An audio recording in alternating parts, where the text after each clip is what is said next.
Camp Susupe, Saipan, the 18th of July, 1944. The heat inside the canvas isolation tent was thick enough to choke on, smelling of iodine, damp earth, and the unwashed bodies of 300 internees huddled outside. Inside, the air was heavy with a different scent. The metallic tang of blood, and the sharp, terrified sweat of a woman in labor. Hanako knelt on the dirt floor, her hands trembling as she pressed a damp rag to Emiko's forehead. Outside, the heavy tread of combat boots crunched on the coral gravel, getting louder. "Do not let them in," Emiko whispered, her eyes wide and rimmed with red, gripping Hanako's wrist with bruising force. "You know what they do to babies. The lectures. They said the devils use them for target practice." "Quiet," Hanako hissed, looking at the tent flap. She pulled the white parachute silk scavenged days ago from a crash site up over Emiko's distended belly, trying to flatten the curve, trying to hide the life that was fighting to emerge. It was a futile gesture. The contractions were too strong. The tent flap was thrown back. Sunlight sliced through the gloom, blinding them. A silhouette loomed there, a giant in fatigue green, a Red Cross armband stark against the sleeve. He held a stethoscope like a weapon. Hanako threw herself over Emiko's body, a human shield against the inevitable cruelty she had been taught to expect. "Get back!" Hanako screamed in broken English. The doctor didn't strike. He didn't shout. He simply raised both hands, palms open, showing he held no rifle. "I'm not here to hurt her," the American said, his voice low, cutting through the panic. "I'm here to save the baby. But you have to move. I'm here to move. Tekening Long. On Ming Long. On Ming Long. I'm not here to hurt her. I'm here to save the baby." If you enjoy historical stories from the other side of the wire, please subscribe and comment your country below. 3 weeks earlier, Marpy Point. July 1944, Saipan. The world was not silent. It was screaming. Even 3 weeks after the guns had cooled, the silence in Hanako's mind was filled with the ghostly echoes of the screaming women at Marpy Point. She sat in the back of a swaying U.S. Army transport truck, her knees pulled tight to her chest. The canvas cover above them filtered the harsh Pacific sun into a sickly yellow gloom. Around her, 30 other women sat in stupors of grief, their kimonos torn and stained with the red clay of the cliffs and the black soot of caves. But Hanako could not afford the luxury of grief. Not yet. Beside her, Emiko groaned softly. The sound was swallowed by the roar of the truck's engine. But to Hanako, it was louder than a mortar shell. She shifted her position, shielding Emiko from the eyes of the 2 American MPs sitting by the tailgate. The Americans were chewing something gum.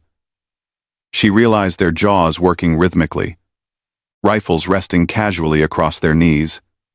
They looked like bored giants. "It hurts," Emiko whispered, her face pale and beaded with sweat. Her hands clutched her abdomen. "Breathe," Hanako commanded in a whisper, her voice a wire pulled tight. "Do not show pain.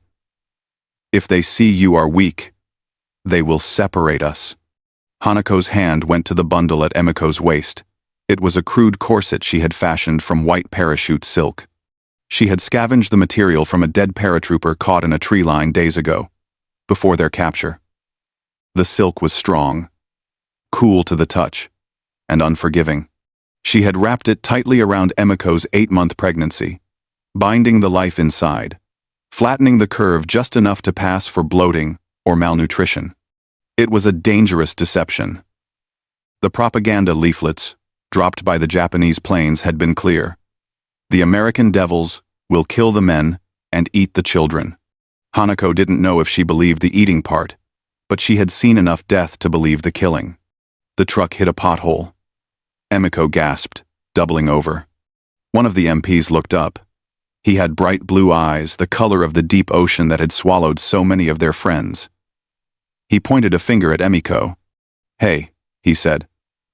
The word was flat, meaningless. Hanako froze. Her heart hammered against her ribs like a trapped bird. She moved instinctively, pulling the loose fabric of her own dirty shirt wider to block his view of Emiko's stomach. "Sick," Hanako said, using one of the few English words she knew from her nursing textbooks. She mimed vomiting. "Motion sick." The MP stared at them for a long moment. The humidity in the truck seemed to spike, making the air thick with the smell of diesel fumes and unwashed bodies.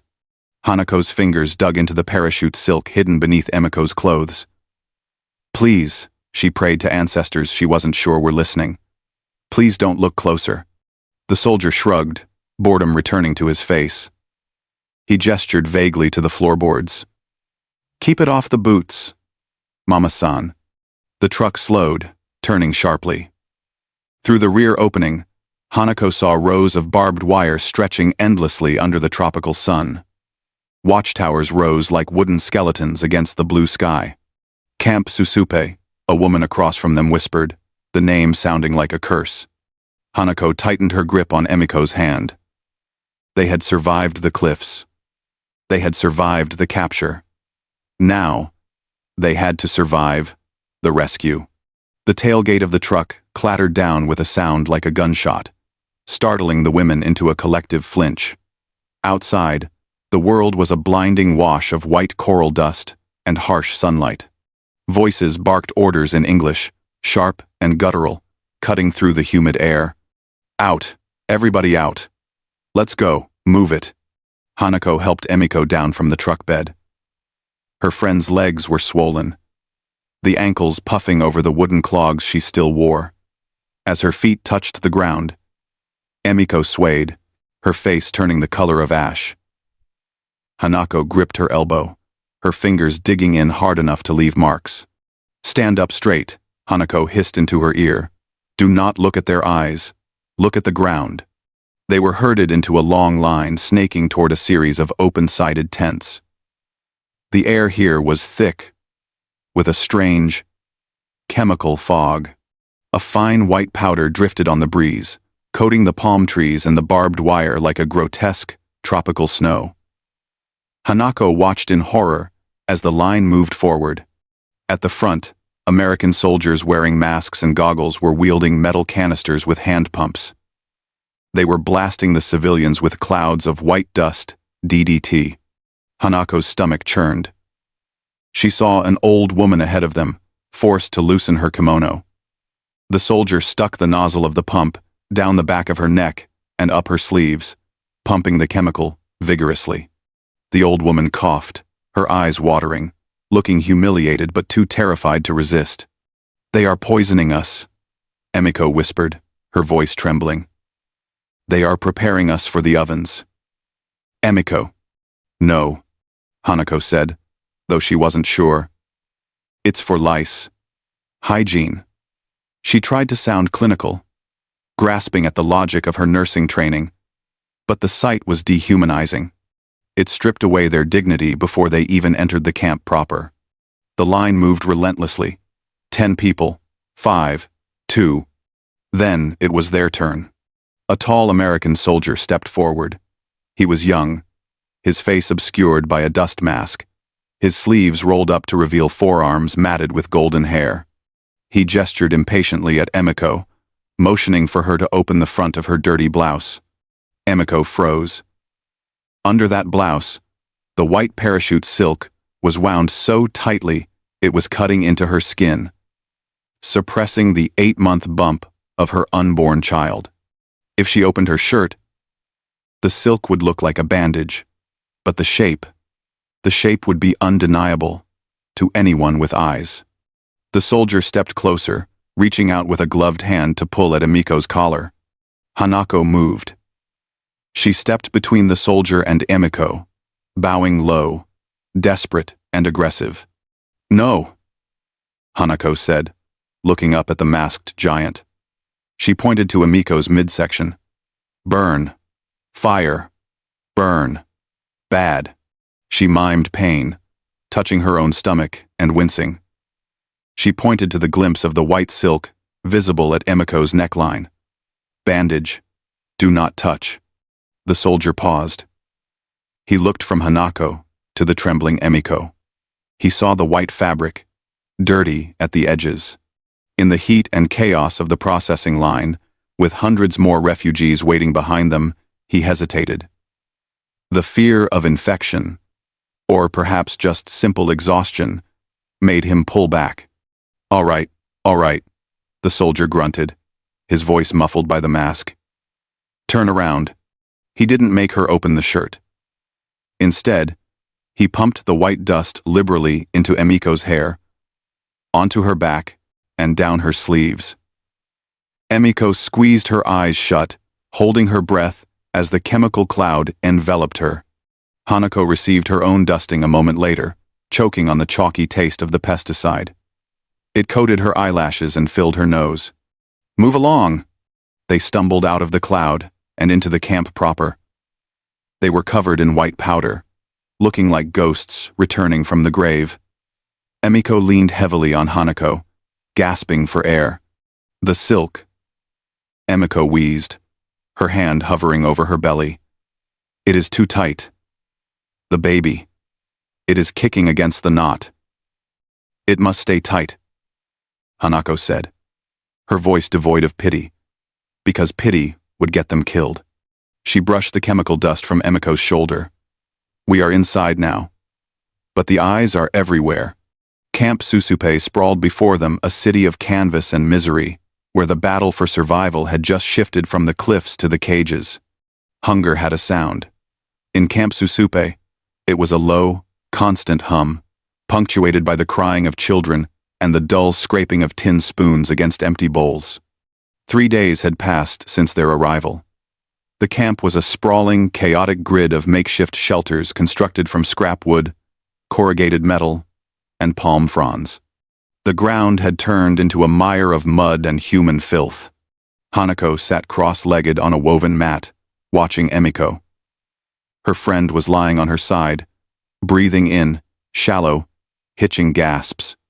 The white parachute silk, now stained yellow with sweat and dust, was still wound mercilessly tight around her torso. It was doing its job. Emiko looked thick-waisted, perhaps dropsical or bloated from starvation, but not pregnant, yet the cost was terrible. Every movement was a battle against the constriction. Eat, Hanako whispered, pushing a battered tin cup forward. Inside was a gray, watery slurry of rice. It smelled faintly of mold and diesel fuel, cooked in large oil drums by the camp kitchen staff. Emiko turned her head away, her eyes dull. You must, Hanako insisted, her voice hardening. She looked around the crowded shelter. Other families were huddled nearby, their eyes sharp and assessing. A neighbor, an older woman with a face like a dried apple, had been watching Emiko's stiff, waddling gait with suspicion. If they thought Emiko was sick with something contagious, they would report her.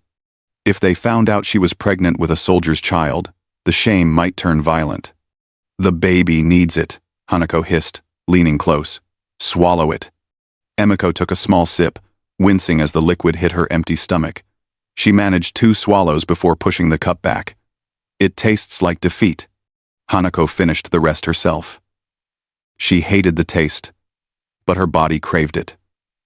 She felt the heavy weight of responsibility pressing on her shoulders. The rice was not enough. A commotion erupted near the perimeter fence. Voices, high-pitched, excited squeals of children cut through the lethargy of the afternoon heat. Hanako stood up, smoothing her dirty trousers. Stay here. Do not move. She walked toward the fence line. A group of American GIs was standing on the other side of the barbed wire. They were laughing. Casual and loud. Like men on a picnic, rather than wardens of a prison. One of them, a red-faced man with an unlit cigar clamped in his teeth, was reaching into a large cardboard box. Here you go, monkeys. Catch! The soldier shouted. He threw a handful of small, shiny objects high into the air. They glittered in the sun, before raining down into the mud. The children of the camp scrambled, diving into the dirt, fighting over the prizes. Hanako watched with disdain. It was a zoo.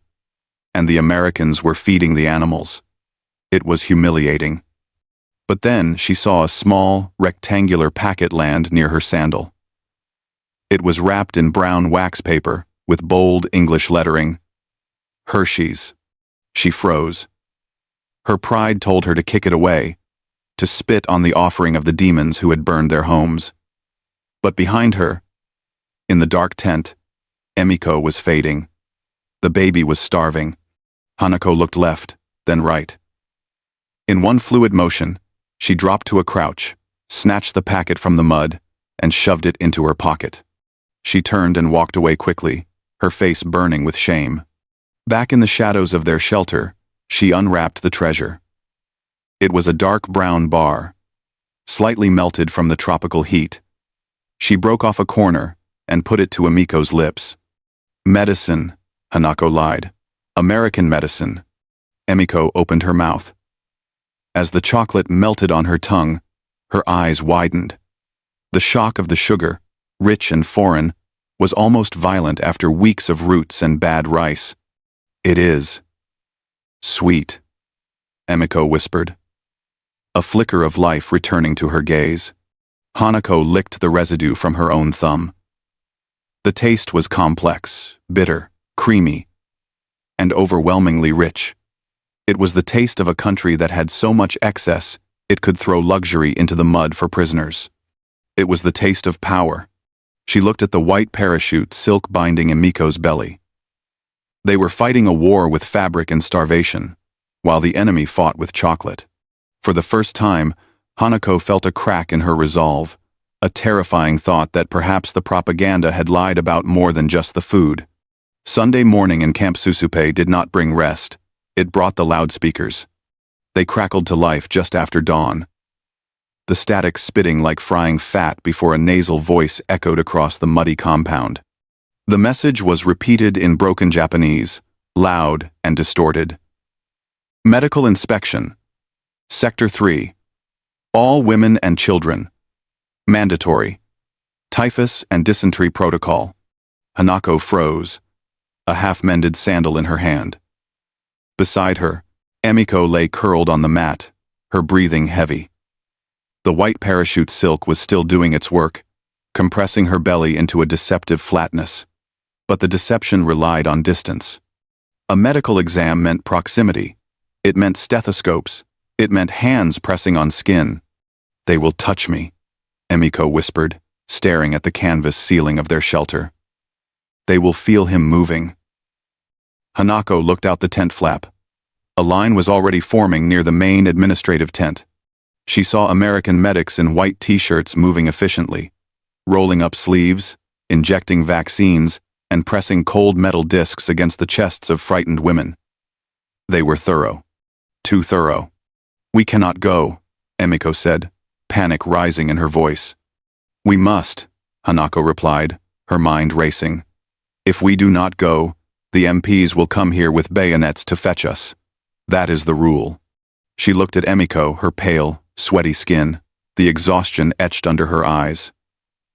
She looked fragile, but not contagious. That was the problem. The Americans were not afraid of pregnancy. They were afraid of plagues. Hanako's eyes darted around their meager living space. In the corner lay the remnants of a cooking fire, cold, black charcoal ash. Near the entrance, the mud was thick and oily, mixed with the runoff from a nearby latrine trench. An idea formed, desperate and repulsive. Sit up, Hanako commanded. She grabbed a handful of the cold ash and spat into it, mixing it into a dark paste in her palm. What are you doing? Emiko recoiled. Making you untouchable, Hanako said. She smeared the black paste onto Emiko's neck and cheeks.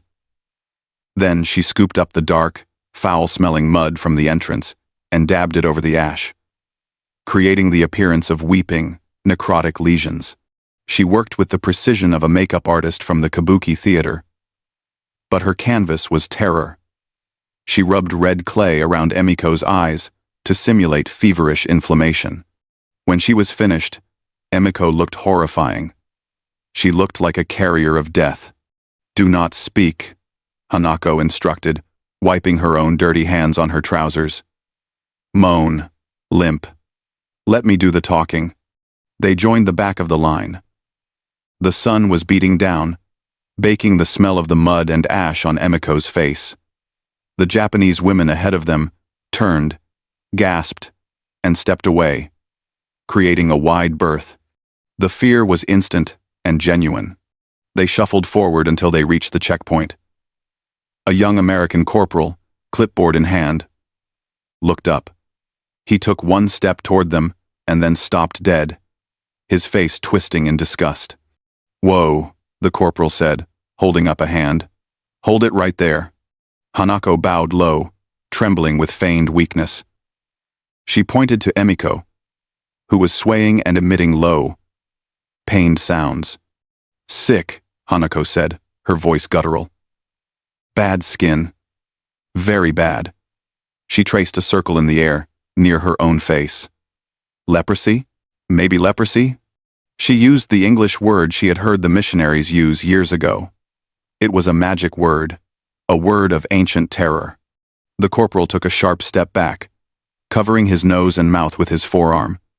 He looked at the medical tent, crowded with healthy soldiers, and then back at the oozing sores on Emiko's face.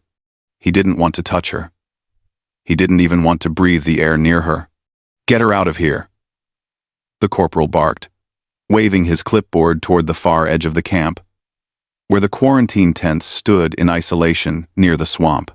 Medical tent is for vaccinations, not whatever the hell that is. Go, quarantine, now. He didn't check their IDs. He didn't ask to listen to Emiko's heart. He just wanted them gone. Hanako grabbed Emiko's arm and hurried her away, past the line of staring prisoners, toward the lonely tents at the camp's perimeter.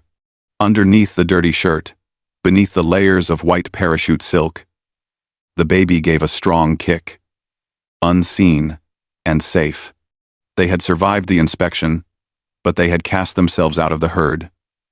Now, they were truly alone. Night in the quarantine sector was different. It was darker, pushed to the edge of the camp near the mangrove swamp, away from the sweeping searchlights of the main compound. The only sound was the rhythmic rasp of crickets and the occasional whimper from Emiko, who slept fitfully on the damp ground. Hanako could not sleep. The lie she had told the corporal the leprosy had bought them safety, but it had also bought them isolation. If Emiko went into labor now, no one would hear them. Driven by a restless anxiety, Hanako crept out of the tent. She moved through the shadows, drawn like a moth toward the only source of steady light in the camp, the main medical station. It was a large canvas structure, glowing from within like a paper lantern, powered by a humming gasoline generator. She crouched behind a stack of empty supply crates, peering through a gap in the tent flaps. Inside, the light was harsh and electric. The air smelled of alcohol and ether. A clean, sharp scent that made her nose sting. The giant American doctor, the one the other prisoners called Captain Sullivan, was there. He sat on a stool, his shoulders slumped in exhaustion. His white t-shirt was stained with sweat and rust-colored spots that Hanako recognized as dried blood. On the examination table sat a small Japanese boy, perhaps 7 years old. Hanako recognized him. He was the son of the fisherman from Sector 4. The boy was clutching his arm, tears streaming down his dusty face. Hanako tensed. This is it, she thought. This is where the torture happens. She had been told the doctors used patients for experiments. She waited for the cruelty. Captain Sullivan said something in a low, rumbling voice. He reached out. The boy flinched, shrinking back. Sullivan stopped. He didn't grab the child. Instead, he reached into the pocket of his trousers. He pulled out a small, roughly carved object. It looked like a wooden jeep, no bigger than a matchbox. He rolled it across the metal table toward the boy. The boy blinked, his tears pausing. He reached out a hesitant finger to touch the wooden wheel. While the boy was distracted, Sullivan moved. His hands were large, covered in golden hair, but his touch was shockingly precise. In one fluid motion, he aligned the broken bones of the boy's forearm. The child cried out once, sharp and high, but it was over in a second. Sullivan worked quickly, wrapping the arm in white gauze clean. Bright white. So different from the dingy, sweat-stained parachute silk, currently strangling Emiko's belly back in the dark. He secured the splint and patted the boy on the head, not like a conqueror, but like a father. Hanako watched, her breath caught in her throat. Her mind could not reconcile the image. A devil does not carve toys. A monster does not waste precious gauze on the child of an enemy. The boy hopped down, clutching his wooden jeep with his good hand, and bowed. Sullivan offered a tired, lopsided smile and waved him off. Hanako sank back into the shadows. The ground beneath her felt unsteady, though she was sitting still. The hate that had fueled her survival since Marpy Point, the hate that was as tight and binding as the silk corset, felt suddenly loose. If the doctor was not a monster, then what was he? And if he was a healer, what did that make her? Hiding a baby in the dirt like a criminal. She crept back to the quarantine tent, the hum of the generator fading behind her, leaving her in a silence that was no longer filled with certainty, but with a terrifying confusion. The heat inside the isolation tent was a physical weight, heavy and suffocating. It was not just the tropical climate of Saipan anymore. It was the heat radiating from Emiko's body. Hanako knelt beside her friend, dipping a rag into a small tin cup that held the last dregs of their water ration. The water was lukewarm and tasted of metal. She pressed the cloth to Emiko's forehead, wiping away the mixture of charcoal paste, mud, and feverish sweat. Water, Emiko rasped. Her lips cracked and dry. Her eyes were moving rapidly behind closed lids, lost in a delirium of thirst and fear. Soon, Hanako whispered, though she knew it was a lie. The water truck had bypassed their sector today. The driver, afraid of the leprosy warning the corporal had shouted, had simply driven on to the next row of tents. Their deception had worked too well. It had made them invisible to compassion. Hanako looked at the white parachute silk. It was no longer pristine. It was a dingy gray, soaked through with sweat, clinging to Emiko's distended abdomen like a second skin. Hanako reached out to loosen the knot at Emiko's back. "No," Emiko moaned, thrashing weakly. "Don't. They will see." "You are burning up," Hanako said, her voice trembling. "The baby needs room to breathe." She loosened the silk just an inch. The flesh beneath was red and angry, marked with deep indentations from the fabric. As a nurse, Hanako knew the signs. Emiko's pulse was thready and fast. Her skin was dry like parchment paper.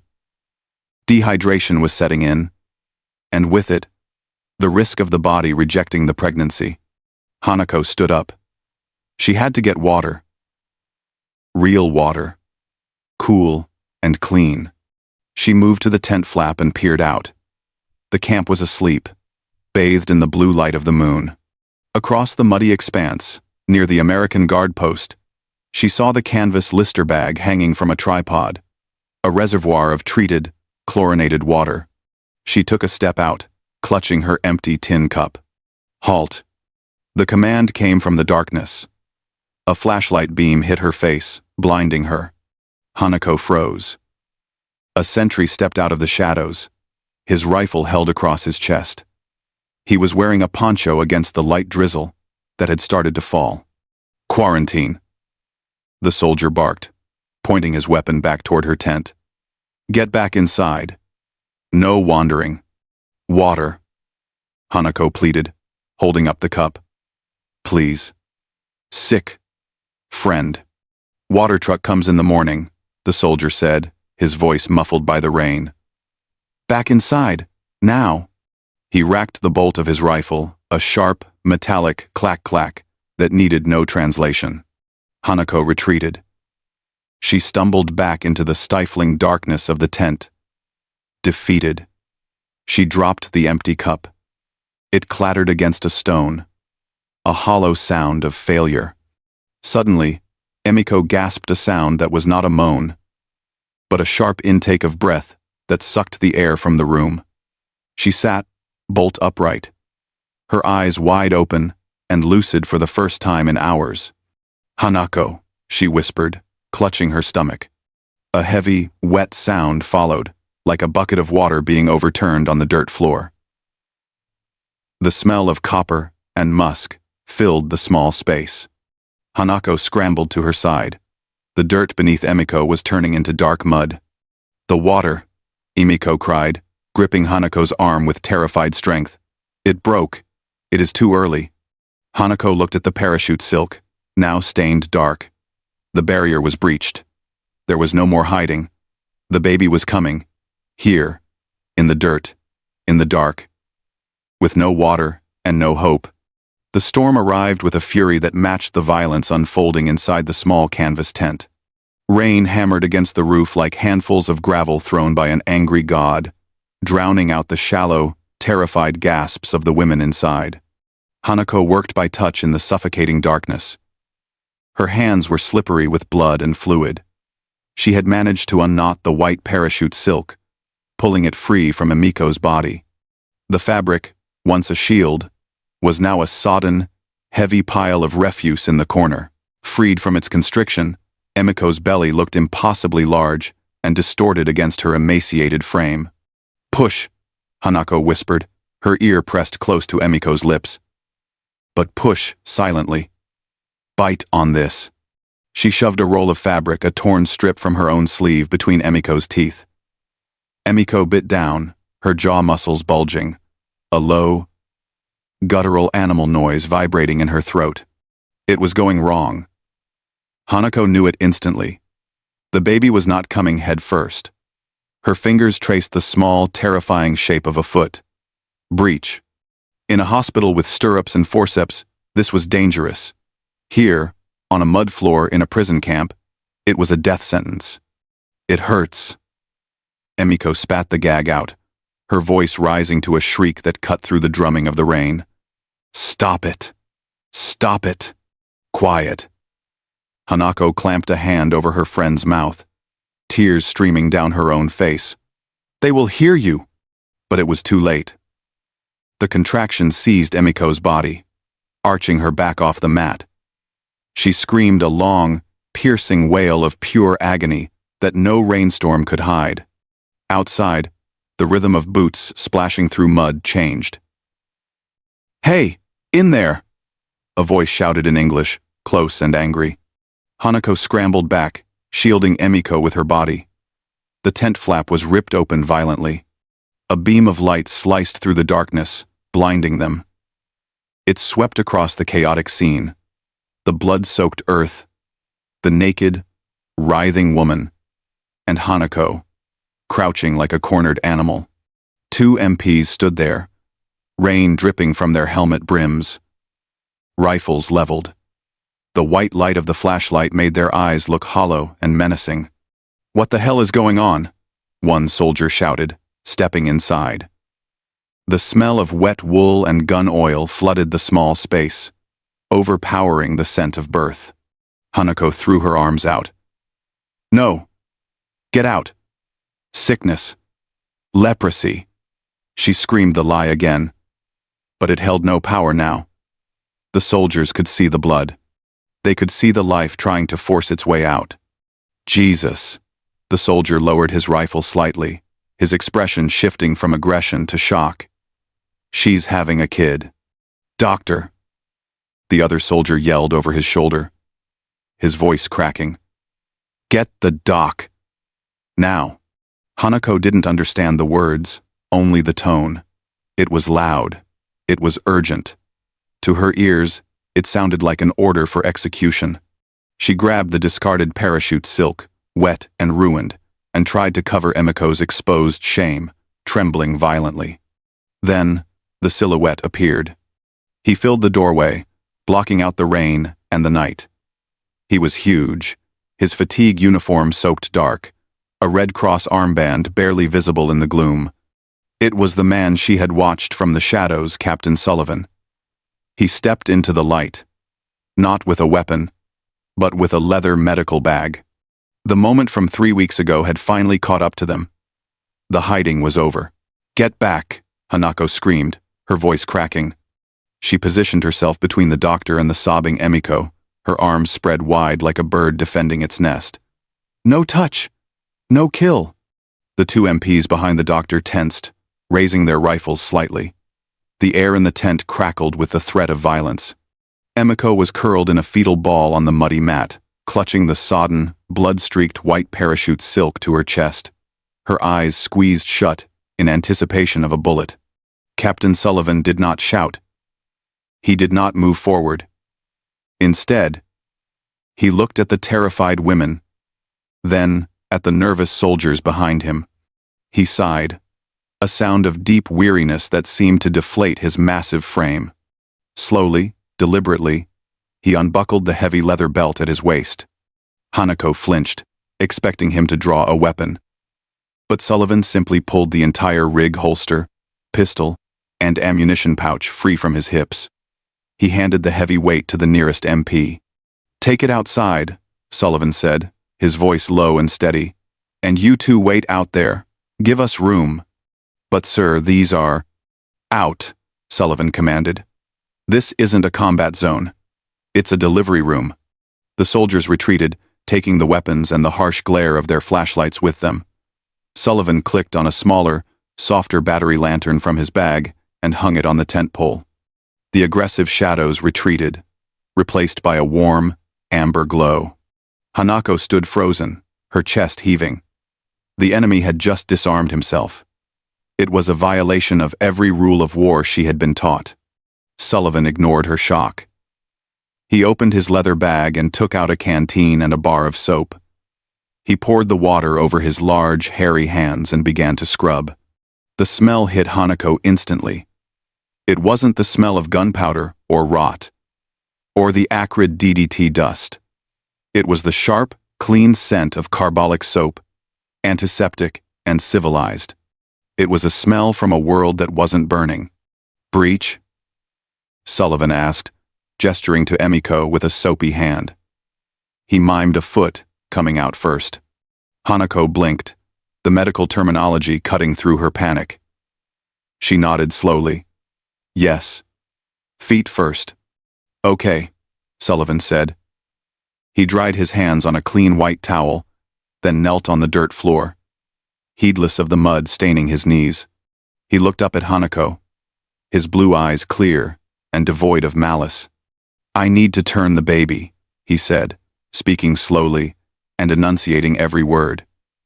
He pointed to Emiko, then to himself. "I help. Save baby." He paused, then added, "Baby first. War second." Hanako looked at his hands, clean, open, and waiting. She looked at Emiko, whose face was gray with pain, her strength failing, the parachute silk, the object that had hidden the truth for so long, lay discarded in the corner, useless against this new reality. The propaganda said they were devils, but a devil would not wash his hands to prevent infection in an enemy.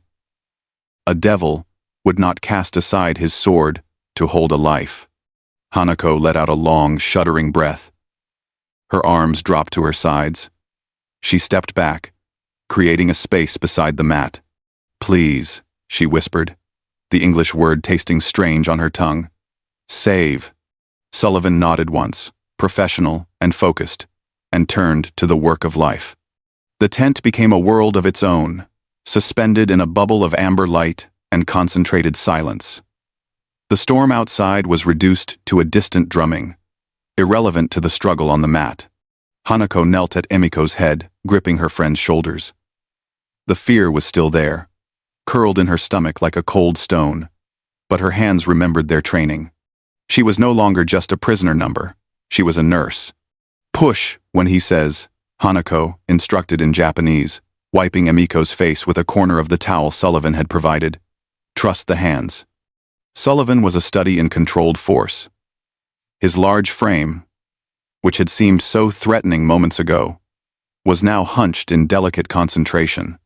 He worked with a fluidity that betrayed years of practice, perhaps on farm animals back in America, or perhaps on his own children.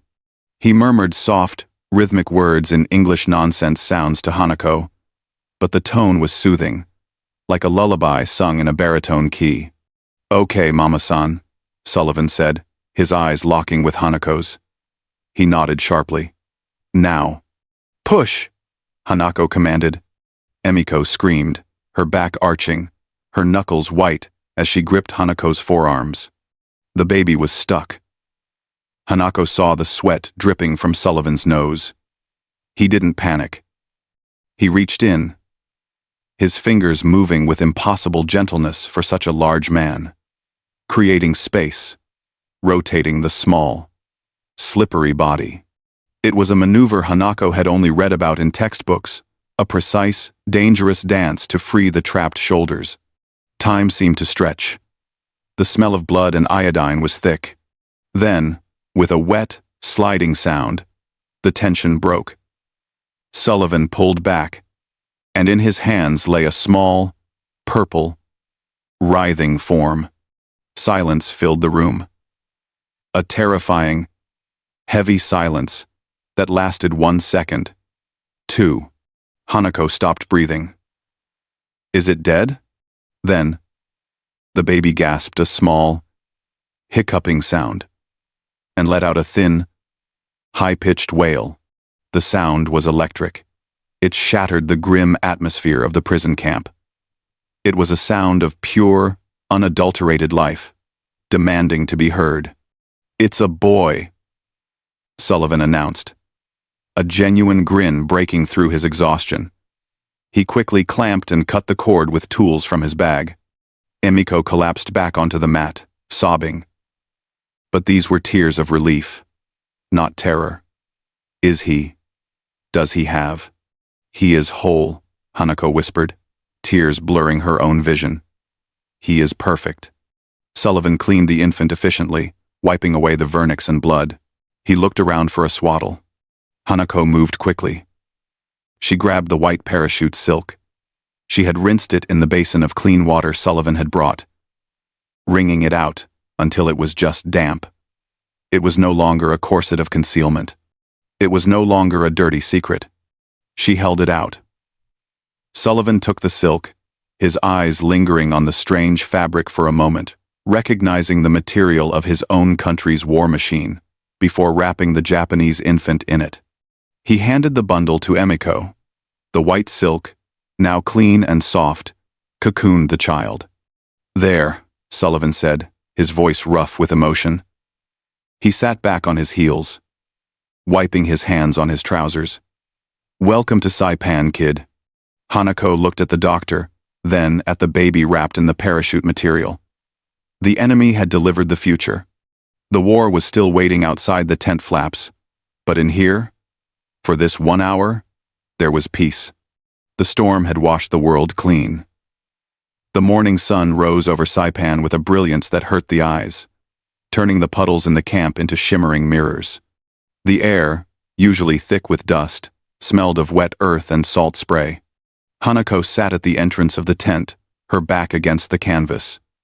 Inside, Emiko was sleeping a deep, exhausted slumber that she hadn't known for months. The baby slept beside her, a tiny lump of warmth. The camp was waking up. Prisoners emerged from their shelters, blinking in the light.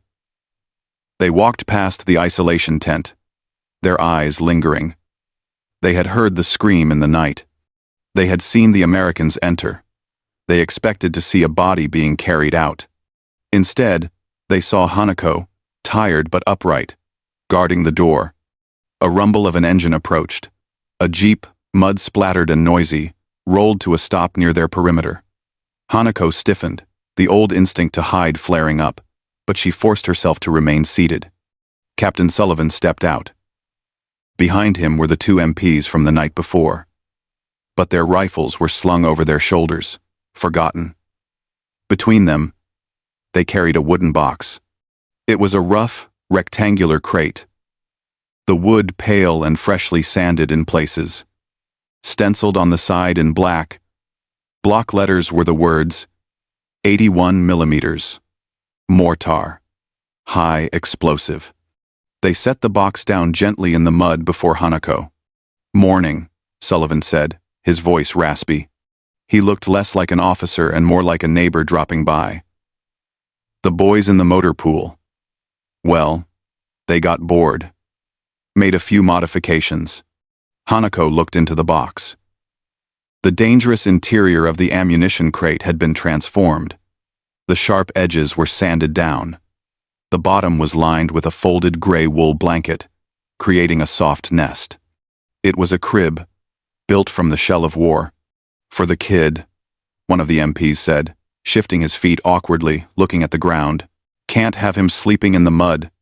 Sullivan reached into the Jeep and pulled out a cardboard box. "Canned milk, vitamins, and clean water. I'll sign a pass for you to come to the main clinic tomorrow. No hiding this time." Hanako stood up slowly. She looked at the doctor, then at the soldiers. These men had leveled cities. They had burned the cane fields. Yet here they were, smelling of engine grease and awkward kindness, offering a bed for an enemy child. Emiko appeared at the tent flap, holding the bundle in her arms. She looked at the wooden box, reading the English letters she didn't understand, but recognizing the intent. She stepped forward and gently lowered the baby into the crate. The infant was still wrapped in the white parachute silk. Against the rough wood of the ammo crate, the silk shimmered a fabric designed to catch the wind and lower men into battle, now repurposed to keep a child warm. The baby shifted, letting out a small sigh, comfortable in his fortress of explosives and silk. Hanako bowed. It was not the low, terrified bow of a prisoner, but the measured, dignified bow of an equal. "Thank you," she said, her voice clear in the morning air. Sullivan returned a small, tired salute. "Take care of him." As the Jeep drove away, kicking up fresh mud, Hanako watched the vehicle disappear into the rows of tents. The war was far from over. There would be more hunger, more sickness, and years of rebuilding from the ashes. But as she looked down at the baby sleeping peacefully in the ammunition box, Hanako knew the hate had broken before the fever did. They had survived the terror. And in the eyes of the enemy, they had found not a reflection of monsters, but the clumsy, redeeming hands of men.